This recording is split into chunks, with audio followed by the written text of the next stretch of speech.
afternoon, everyone. This is Victoria Rutherford from Adelaide Capital. Today I'm here with Bonterra Resources. So I have their new CEO, Marc-Andre Pelletier, with me, as well as their executive chairman, Cesar Gonzalez. So Bonterra trades on the TSX Venture under the ticker BTR, as well as in the US on the OTCQX under the symbol BONXF. Hi, Mark. Hey, Cesar. Thanks for joining me today. Hi, hello, Victoria. So I just thought, before we jump into the slide deck, Cesar, if you could kick it off and maybe just give us, some background and some rationale from the board point of view and Bonterra's point of view for bringing in a new CEO and finding Marc-Andre.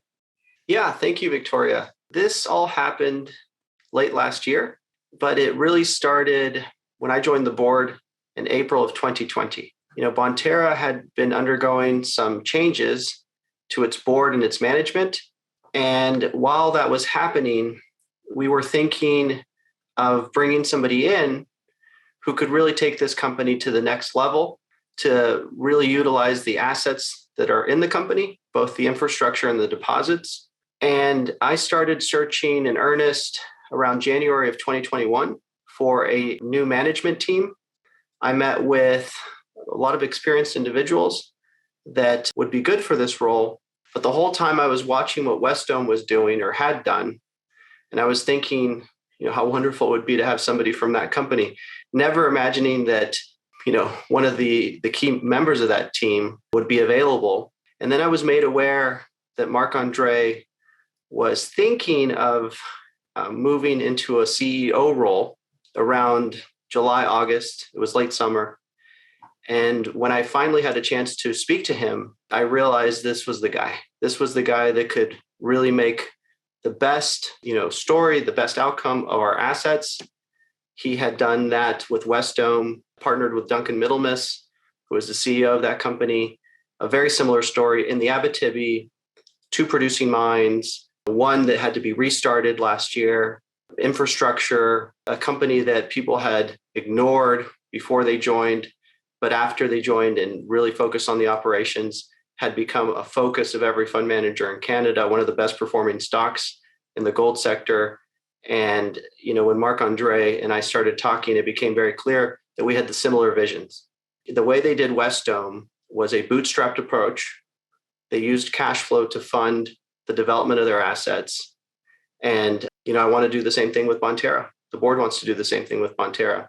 And so same visions, same expertise in the camp that he brought in on an operating basis. And, when we were able to seal the deal in late 2021, we announced it in November. He had a 3-month notice period, which expired in January. He joined January 17th. And already 1 month into the job, we're already learning a lot about our own assets, thanks to his expertise and the way he views things. And I'll let him talk about that. But I just wanted to kind of give the viewers of this webcast, my view on how this all came together. This was, I think, a match made in heaven, best-in-class operator in the camp, partnered with our assets. And so with that, I'll hand it over to Marc-Andre, and I'll put up a slide that highlights his background so he can use that to talk about. So I'll do that now. Okay, great. Thank you, Cesar. Thank you, Victoria. Quick introduction of myself for the people that doesn't know me too much. My background is basically in mining engineering. I have over 25 years of experience, mostly in gold industry, open pit, underground, mainly in Quebec, and in Ontario. In the last 10 years, I mostly reopened old mines or started new projects. I think that's something that I really like to do.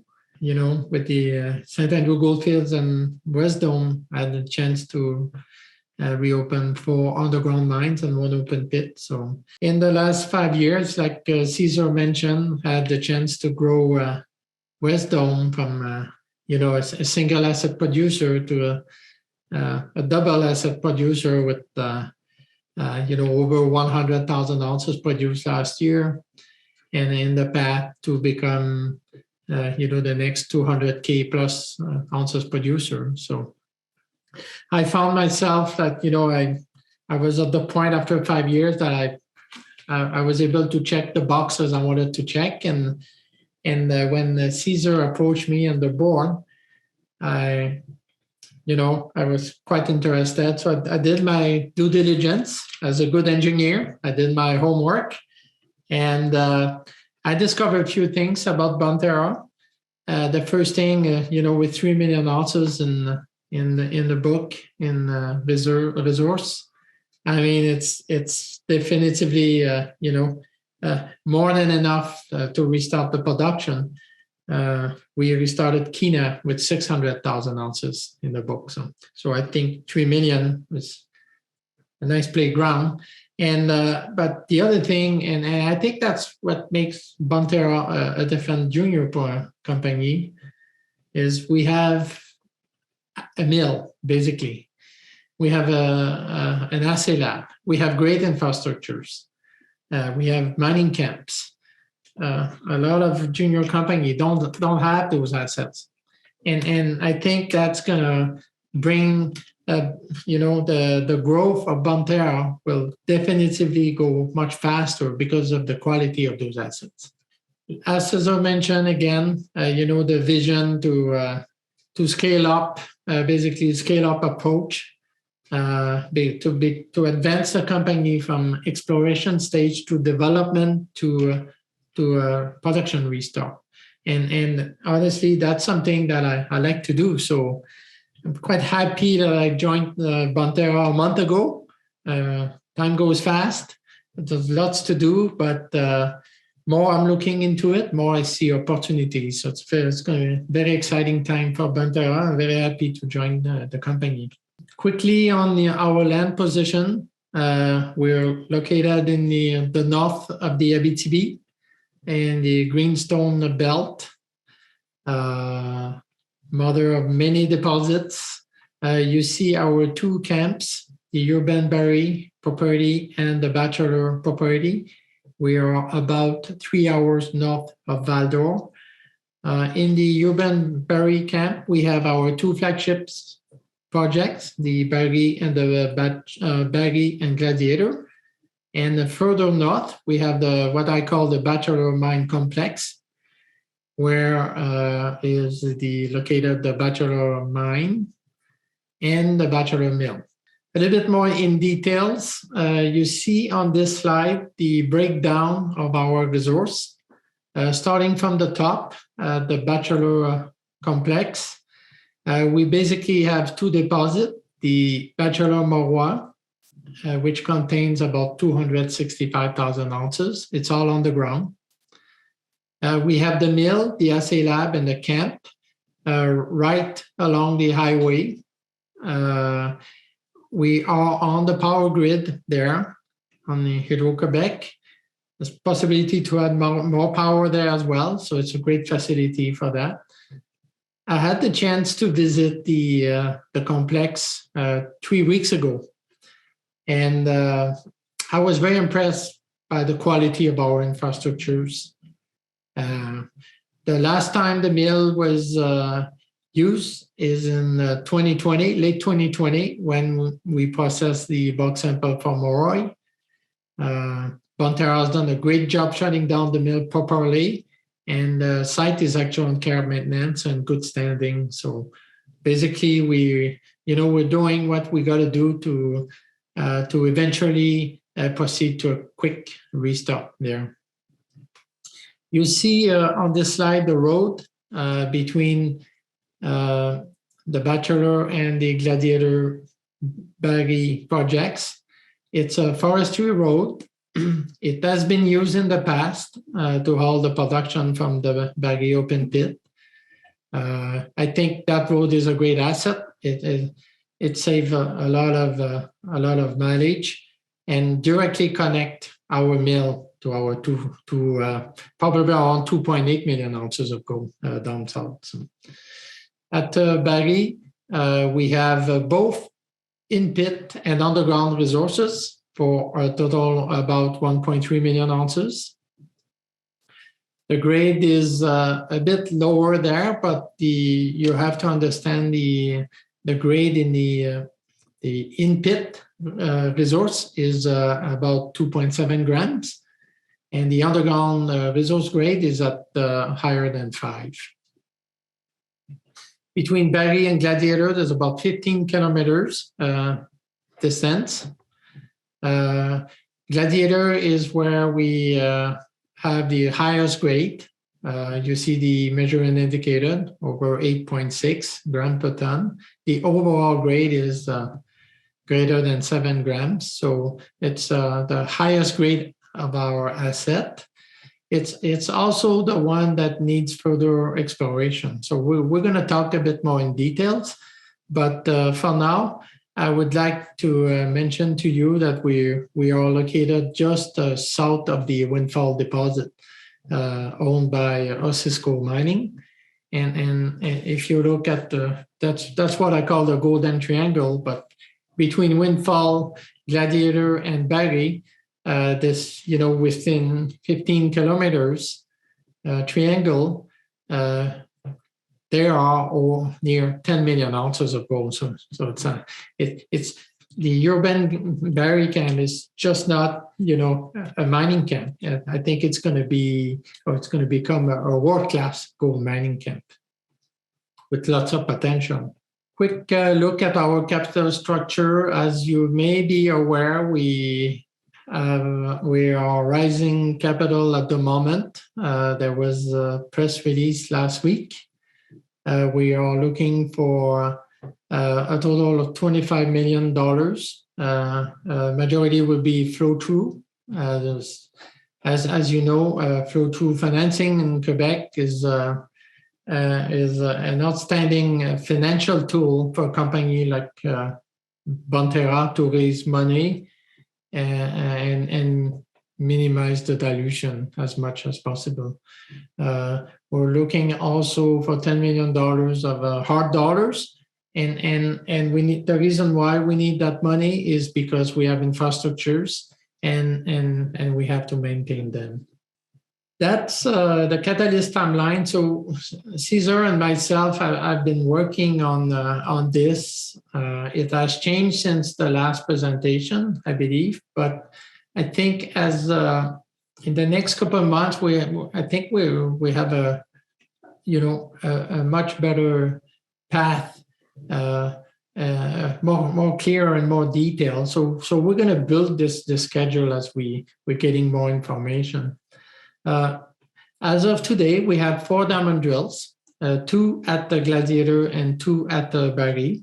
2 drills are on resource expansion, and the 2 others are on regional targets.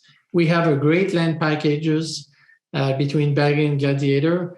And in some places, it's much easier to access during the winter. So we take the opportunity of the cold winter here to do some of the regional target follow-up. So that has been ongoing and is going to continue this year. Since I'm new in that role, I had the chance to improve my knowledge of our property and look a bit more in details. And I realized that our projects are not all at the same stage of development. For example, at the Gladiator, because we have some limitation for diamond drilling, the deposit is under the lake. We can do some barge drilling during the summer, but it's a 5 to 6 months period. So then during the winter, we have to drill from the shore. The angle sometimes is not the best. So for those reasons, we're putting a mitigation plan in place. And that's why we are looking to develop an exploration ramp at the Gladiator next year. So there's permitting in place and design work has been ongoing. And we're basically getting prepared for that. I believe the Gladiator ramp at Gladiator will increase our capacity of drilling on the ground and will give us a better window to explore at depth as well. So honestly, I think that ramp's going to unlock the value of the Gladiator project. We have another big project ongoing, which is the mill and the tailings management area expansion. We are still in the permitting process for that. It's been going for a long time. And we are actually in the final stage of of answering the questions to what we call the COMEX. And hopefully by the end of this year, we will get the approval from the COMEX. There's another permitting required once we get the one from the COMEX, and that will take place early next year.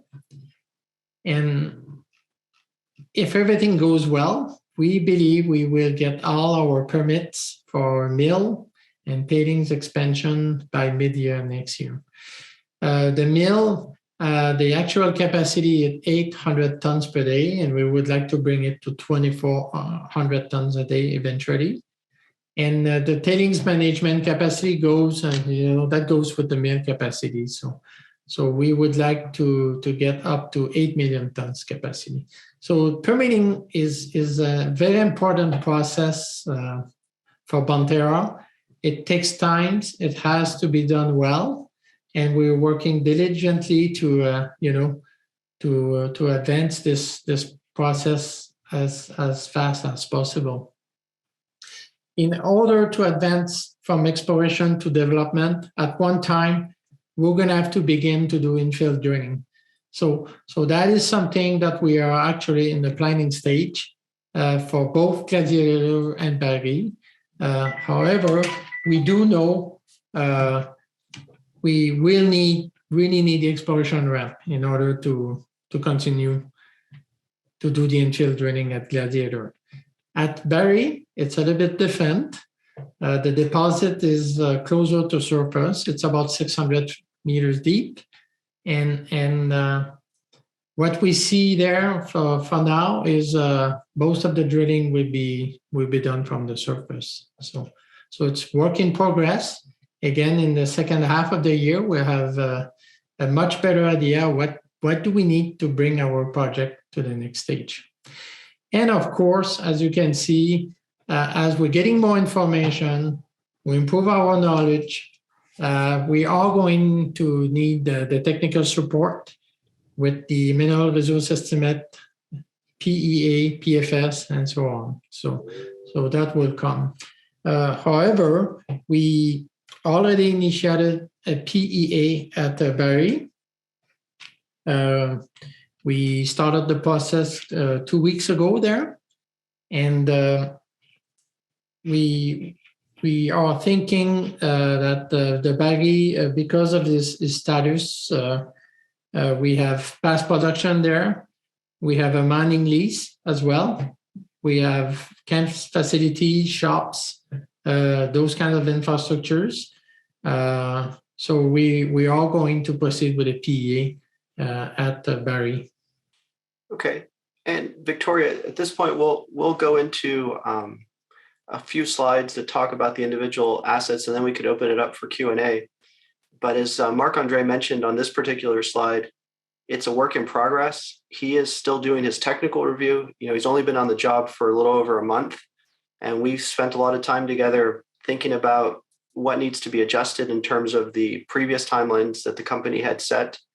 Marc-Andre has done this many times before, not only at Wesdome, but at St. Andrew, where he has put deposits into production. So he knows what it takes. Quebec is a tier 1 jurisdiction, but it has set timelines as to what needs to be done in order to take assets into production. I have experience in some Latin American countries where, so long as you want to spend the money and you get the permit to change the land and give a general outline as to what that means, you're allowed to build whatever you want. And Quebec is not like that. We also have different stakeholders that are involved with the permitting process, namely the First Nations, which, I think Marc-Andre can make some comments about that.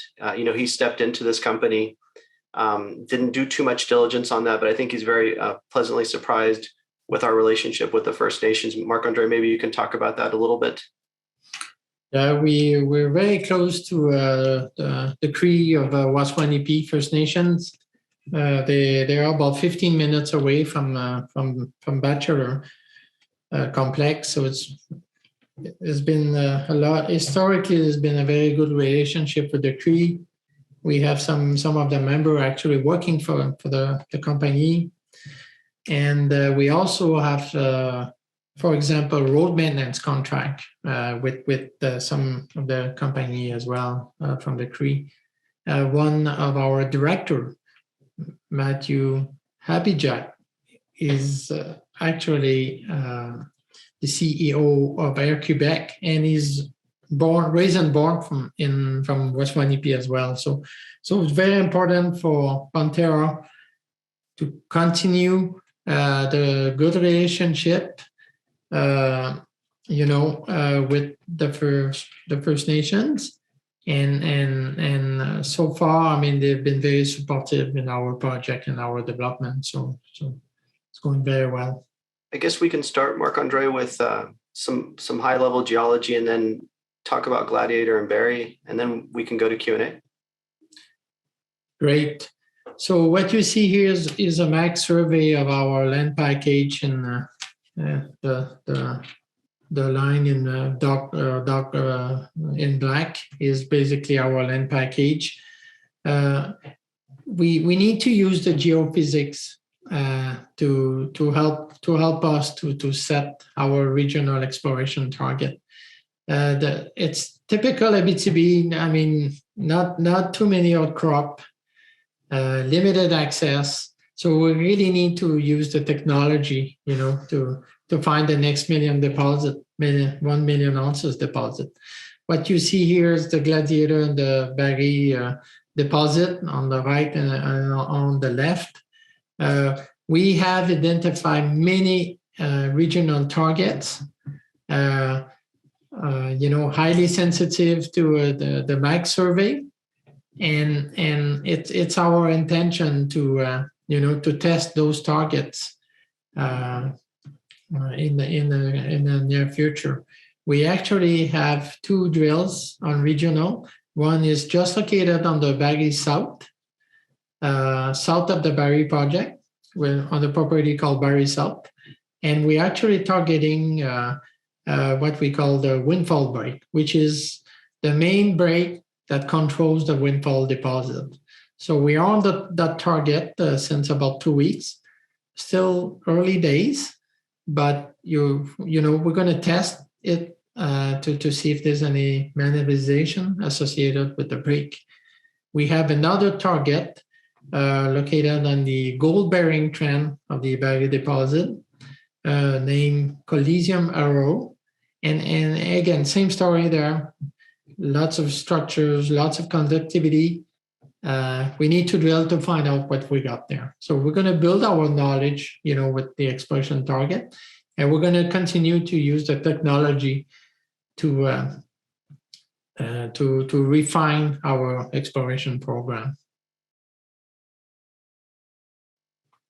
At the Gladiator, you see so as I mentioned before, the deposit is under a lake. What you see there is the ore body. There's basically 2 types of lenses. What we call the subvertical one. We have 5 of them, and they're basically all stacked together. And between those vertical lenses, we have what we call the moderate steep dipping lens, commonly called the north dippers. So those veins are narrower. They could be flat, they could be 70 degrees. The thickness 0.4 to 5 meters, but they do carry a lot of gold. One thing very interesting at Gladiator is the deposit remains open, don't plunge at depth, and east and west strike length. We're currently drilling at 1,200 meters deep, and as you can see on this slide, the ore body stops at 1,000 meters. So there's definitively, potential to increase the resources at Gladiator, and it's higher grade as well. So lots of ounces per vertical meter there. And Marc-Andre, our neighbors at Osisko, the Windfall deposit, they drilled a hole, which I believe is the deepest hole drilled from surface in Canada of over 2,000 meters. They intersected mineralization. And, this is an orogenic camp, the Abitibi, one of the most prolific gold camps in the world. Over 300 million ounces between what's been produced and what's on the books and reserves and resources. So, Marc-Andre is right. And we brought him in for his operating background and his ability to build and operate mines. But I don't want investors to lose sight that we also have these very exciting exploration deposits, which we're in the process of actually hiring a VPX. Marc-Andre has been meeting with candidates. I've been pre-screening them, and we have 2 candidates that I think are pretty good. But we're adding to the team in that regard to make sure that it's not just Marc-Andre on his own, but he has somebody, a right-hand guy that can do, the exploration part of the business, which is what we also care about. Barry, this is a great picture showing the settling ponds, the shops, the infrastructures. We can also see the previous open pit operation, the 2 small lakes you see on top of this slide. There's been over 600,000 tons at 2.2 grams per ton, or about 45,000 ounces that was produced in 2008, 2010 from the Barry project. All the ore was processed at the Bachelor mill, and the mill recovery was in line, with 95, 96%. So great infrastructure at Barry. We have the mining lease there. So we have mining rights for both open pit and underground. And that's where we see like as I mentioned, the most advanced project toward a short, medium-term production restart. Yeah. So that's something we're working on. We initiated the PEA a couple of weeks ago, solely on Barry. We believe if things goes well, at around mid-year, we should have the PEA basically completed, and the PEA will basically dictate us what's going to be the next steps. But the fact that we have the permitting from mining there will definitively expedite the process there. The other thing about Barry is we have actually measured resources. So that's what you see here on this plan view in red. That represents the in-pit resource portion of the deposit. In the green and blue, that represents the underground resources, which is about 1.2 million ounces. In-pit ounces, about 165,000 ounces, and I believe the majority of them is in the measured category. Another interesting thing from the Barry is the underground exploration ramp that was developed about 5 years ago, mainly for exploration purpose. There's been no mining from the underground, purely exploration. But the ramp is actually located in the right place, to eventually access the ore body at depth. So it's been a great asset. As I mentioned, the PEA we will get a much better understanding of the next steps to take to bring this deposit to the next stage. But our vision for now is to start the operation with an open pit first, get some production, get the mill going. We are working on doing the mill expansion in phases instead of as a big project. We would like to do it in steps. We would like to increase the tailings capacity in steps as well.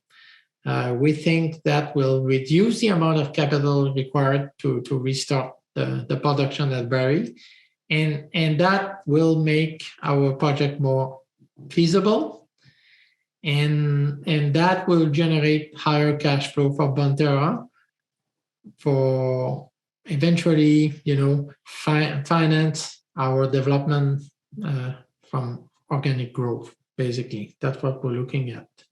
So it's work in progress, but again, lots of opportunities.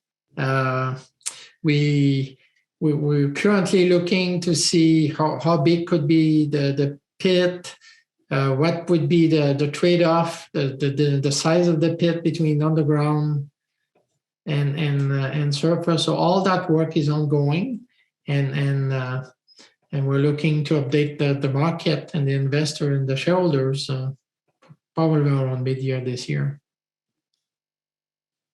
Okay. Victoria, I think this is probably a good time to have questions. Yeah, so I'm just going to kick it off. Let me just get my screen ready. So Marc, maybe you could talk a little bit more just about, the current winter drilling program and where you have your rigs right now. I know that you mentioned Gladiator was a little bit harder to drill in the winter. So maybe just, what you guys are doing currently to start. Okay, great question. So we have 4 drills, and we have what you see here. So we have one drill on what I call resource expansion at Gladiator, which is to the east of the deposit. And we are drilling at depth there, at 1,200 meters deep. We have one drill, which is part of the Gladiator property, but I understand it's right between Barry and Gladiator at the Coliseum Arrow property. We have one drill there on regional target, just started 2 weeks ago. We have another drill, the third one at the Barry site, and it's drilling basically the east extension of the deposit. And we have released previously a very good intersection at 8 grams over 12 meters. So it's great, high grade, good length.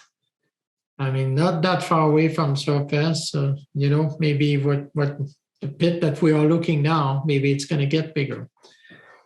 And the 4th drill is on the Barry South, which is located on the windfall break.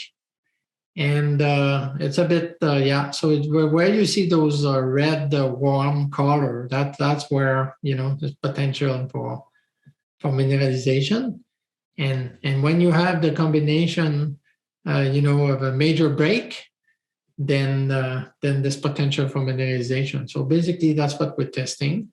We are also working on a small exploration program on the north of Bachelor, on a property that we acquired a few years ago. In order to keep our claim in good standing, we need to spend some money there. And as you can see there's a lot of fold, lots of conductivity. And so we're basically going to do, the grassroots exploration there with 6 holes. And just to test the geology, just to test what we got. It's on the north of Bachelor, so it's been about 350,000 ounces mined there. And the property is located not too far away from the old Lackshot mine, which contains a lot of gold as well. So great potential there as well. And then I guess when you're looking at the capital program on percentage, kind of like a percentage basis, what percentage do you think this year will be spent on testing some of these regional targets and dealing with just keeping some of the leases in good standing? It's a good question. And to be honest, it needs to be evaluated. We were still in the planning process, what do we need to do to advance our project? But we want to have, we want to continue to develop our projects to the next stage. But when you consider our land package, I mean, we got to continue the regional exploration. So there's going to be a little bit of both. I'm not sure what's going to be the percentage yet, but when you consider that we got, it's a 10 million ounces camp, and is there potential to add another 1 million ounces deposit there? The answer is yes, of course. We just need to find it. So I think we got to continue, to look for the next deposit, because there's definitively more gold there to find. Yeah, Victoria, and when Marc-Andre refers to a 10 million ounce camp, he's not talking about theoretical numbers or what we think is just on our land package. It's the three big deposits down here, Windfall, Barry, and Gladiator. Between the three of us, we're just under 10 million ounces. And, Windfall is obviously more advanced. They're doing bulk samples. They have their last update was in January. They're moving toward reserves and putting together feasibility level work. And we're behind that, but they're almost at 7 million ounces, and we're almost at 3 million ounces across our two deposits. So it's truly world class, and the Abitibi is known for that. Some of the largest mines, obviously in Canada and in the world, are on this greenstone belt. And, we think we're part of that. It's just a newer area. If you go back to this slide here, you see all these mines on the southern portion of the Abitibi. Yeah. That's where the towns are. That's where there's more infrastructure. I think there's a rail line that goes east-west that really allowed people to build this out. And we're over here, which is a new area, but it's quickly getting attention, especially because of what our neighbors at Cisco have been able to do with Windfall. So, Mark, I guess then my next question would be, looking at the potential of this region and coming in and spending the time that you've spent so far reviewing, the Bonterra assets and package, where are you most excited to get started if you didn't have any constraints that you currently have? Is it, getting deeper at Gladiator, something more regional? Like, where do you really want to get into? Like I told Caesar, I'm turning every piece of rock just to see what's underneath, and I'm not done yet in the process. But more I'm looking into it, more there are opportunities. So it's a big playground, to be honest. I see a lot of potential for a quick restart of production at Barry. That I see, and that's something we're working on with the PEA. We need to give a chance to Gladiator. I mean, that we have limitation on drilling. We can do so much. The underground exploration ramp would facilitate the whole process. We're going to get closer to the ore body. So, so I'm quite excited about the exploration ramp. It needs a lot of work. But we're taking this time to get prepared and get ready for the execution. At the mill, at the Bachelor mill, and we're all looking at how we could do things a bit differently to provide capacity, at the lower cost. So that's something I'm quite excited to do, because it brings us much closer to the operation. At the Bachelor Moroy, I haven't talked too much about it, but we really need to have a look at what we're going to do there. The majority of the resources in the Moroy deposit. We have some resources in the Bachelor mine. I had the chance to visit the mine. It's a great facility, great infrastructure. The mining has been done right in the past. It's well set up. We just need to understand what do we need to do to bring that deposit to the next stage, or need to have a better understanding. So to be honest, I'm looking at everything at the moment, and it's I'm working at all the projects at different stages at the same time. So quite exciting time. So I guess that leads into, one of the audience Q&As, and it might be difficult for you to answer given, everything that you just said in terms of you're looking at everything and evaluating. But, what is the timeline in kind of your mind for the mine restarting, and what do you think the capital is going to look like to get there? And then I guess actually another part of their question is, what's the production going to look like at the beginning if it looks like you're bringing things on in a more staged approach? It's a very good question. And the PEA will definitively provide answers to those questions. I can talk about what I see, but just remember the PEA will be done by a third party and will provide more technical background. But when you consider the permitting process that is ongoing for the at the Bachelor mill complex with the expansion of the tailings, we know that will take probably up to mid next year. So that, to me, that's the mid next year would be the time that we will restart the production from an open pit at Barry Mine. That would be the closest window we can bring the production. In terms of ounces, it all depends on the throughput and the grade from an open pit. We would like to increase the current mill capacity by 50% to 1,200 tons. If you do the math at 2.5 grams per ton, you're going to get 35,000 ounces a year. So that's kind of the scale of production we would get at the start. But our intention is to, the philosophy is pretty easy. You always want to feed the mill with the best ore available. So eventually there's going to be a transition from the Barry open pit to underground. And the grade on the ground is twice higher than the pit. So then you double up the production in year 2, year 3. You get 60, 70,000 ounces a year.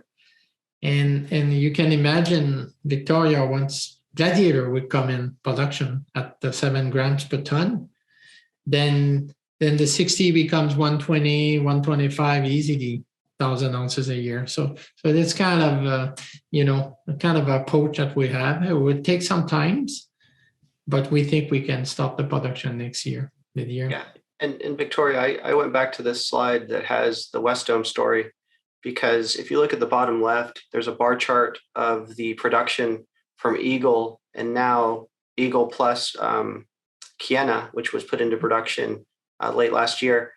That company is now producing easily over 125,000 ounces a year. I think this year they're probably targeting something like 180,000, but it took time. It took time to double the production at Eagle. It took time to get Kiena restarted, but there was a plan that was put in place when Marc-Andre and Duncan came into that company in 2017, and they executed on the plan. They were in a more fortunate position because they didn't have to raise any equity, no external financing. That's why the stock was up over 4x relative to the GDXJ in that time frame, which was flat. And gold was doing okay in those 5 years. But we will have to raise some equity to get things started. And when Marc-Andre came in, he said, how can we get to cash flow the fastest? And he turned over every stone. He's still doing that. And he realized that we have an active mining lease at Barry for the open pit. We have measured resources at Barry in the open pit. Measured resources can be converted to reserves for people that are not familiar with why that category matters. And that matters because we can get to a feasibility study the fastest. So it's all kind of coming together. Also, we get a lot of questions. How are you going to truck 110 kilometers up to the mill? Well, from 2008 to 2010, they did that. They did that for 600,000 tons at an average grade of 2.2. And so that's, it's not a challenge. It's just something that needs to be well thought out. We need to pick the right contractor to do the trucking. Marc-Andre has already reached out to a contractor for a bid, and we have a price, and it's reasonable. So it's all coming together. But I don't want investors to think these guys are wasting their time putting 35,000 ounces into production. What is wrong with them? Marc-Andre left a very comfortable job after doing some hard work at West Dome, a lot of hard work, and it paid off.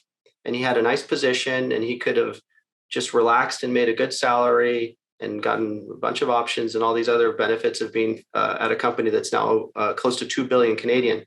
But he came here because he wanted the same challenge that he got from West Dome, that he got from St. Andrew when he put mines into production. That's why when I started talking to him, I thought the chances of getting him to leave West Dome and come to Bonterra were very low, until I realized what made this guy tick. He loves the challenge. He loves the execution and being part of building teams and doing all of that. So I want investors to know we're not just focused on 30 to 35,000 ounces. That's just the beginning. Mm-hmm. And Cesar, you mentioned the financing piece, and that leads into another question. How do you guys see the road of financing to get there? How far is this raise that you guys are doing right now going to get you? And just what does that piece look like? Yeah, so we're still formulating budgets. Marc-Andre has been on the job for a little over a month, so it's early. The money we raise now should be enough for the majority of the year. It depends on how quickly we get permits to be able to do the ramp at Gladiator, for example. But we're in a comfortable position after raising that $25 million. Will we need more capital to put Barry into production and to do the expansion at the mill that we talked about? Not the big one, but the one from 800 tons to 1,200 tons. Will we need capital to do a phased expansion of the tailings? Yes.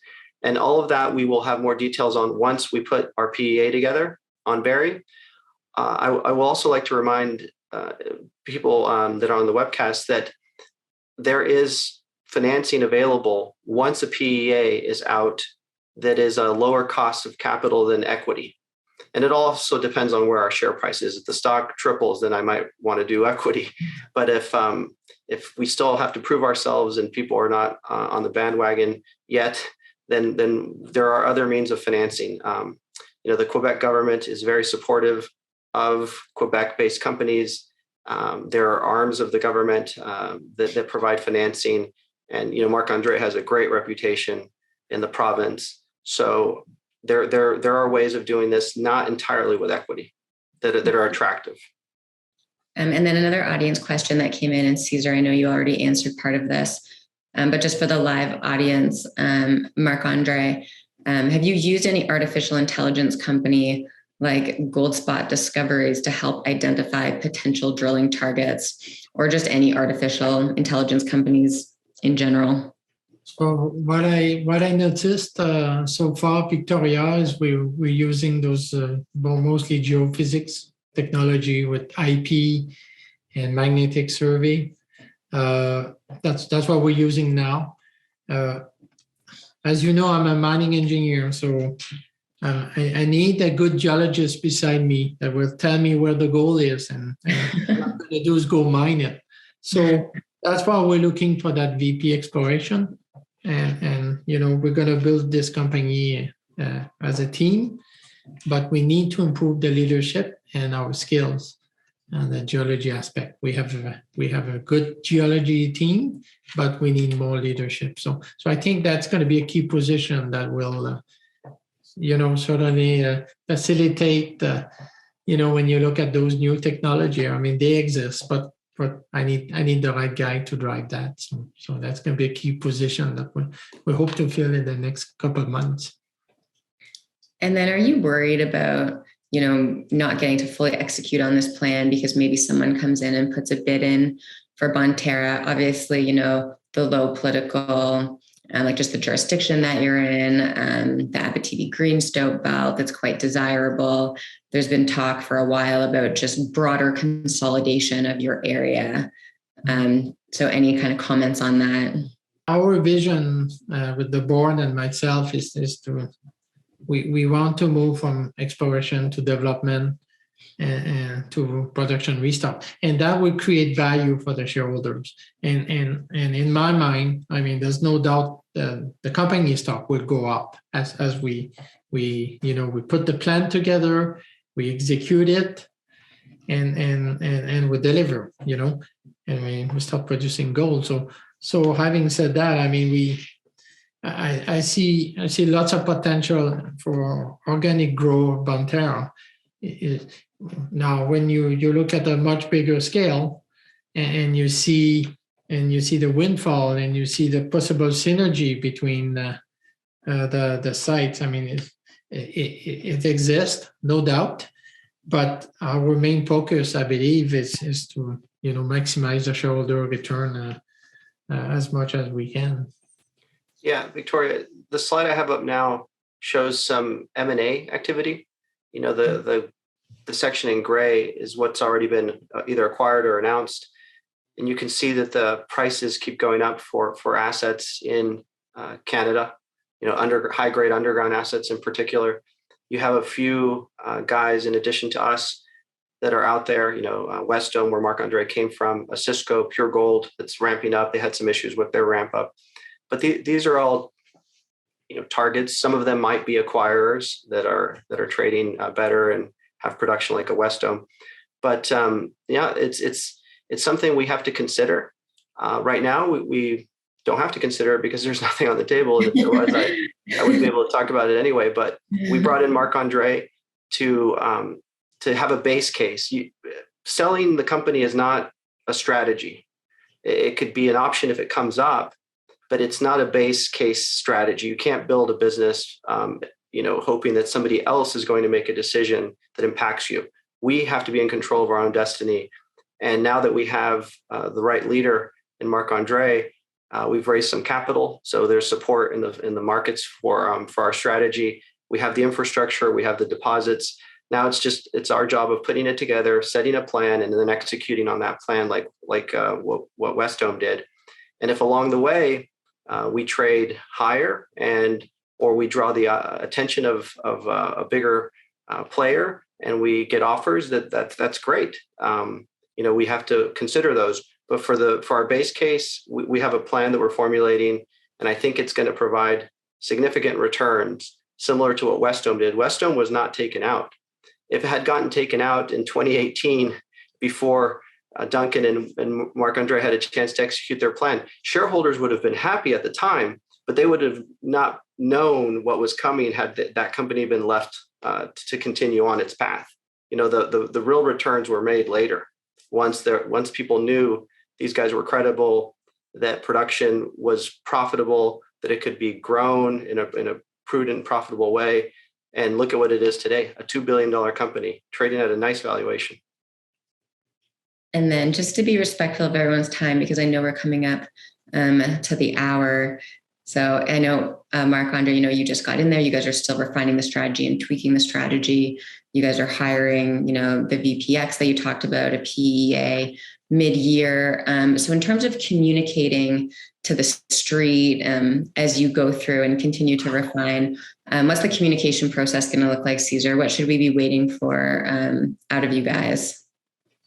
So Marc-Andre inherited 21,000 samples at the assay lab that are pending. So it's going to look like he came in and started cracking the whip, and all these assays are coming out. But we're working on a plan to reduce that number, to get those expedited and out. We actually use our own lab primarily. So we're going to have a bunch of drill results coming out. And then once we formulate a better plan, including more specific milestones on permitting, we'll have that out. We're working on a refresh of the presentation to make it flow better, which will organize our thoughts and will allow us to create this plan. Once the VPX that we hire, like Marc-Andre said, in the next month or two joins, we'll have another round of data that we'll be able to put out there when they come through and see what makes the most sense to put out. Do we want to go over some of these other questions, Victoria, or are we out of time? Yeah, we can go through them. I was just going to say that we could answer them in the text too, but okay. We have a few minutes if you want to. There's one question about Wexford, that says Wexford owns 20% of the stock. What is your relationship like with them? Wexford is our biggest supporter. When this company was on its back and management and the board were being, restructured and it was hard to raise capital, Wexford stepped up to the plate, increased their ownership. They're up to 19.9%. I've been affiliated with Wexford for almost 14 years.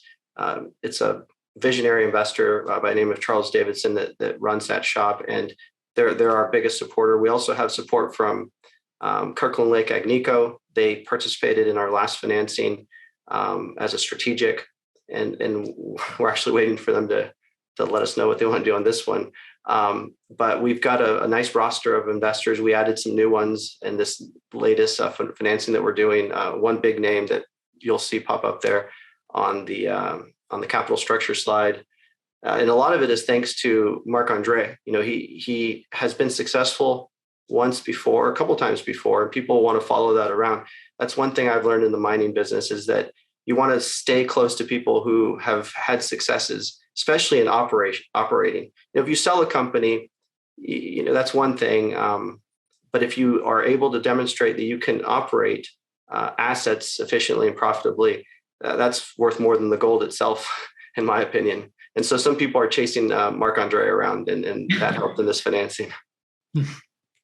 Okay. Yeah. Thanks for addressing that. There are a few more questions in the Q&A that we didn't get to, but Cesar, Mark, maybe you guys can stick around for a minute and just type the answer to them, just to be respectful of the hour. But Marc-Andre, are there any last words that you'd like to leave investors with?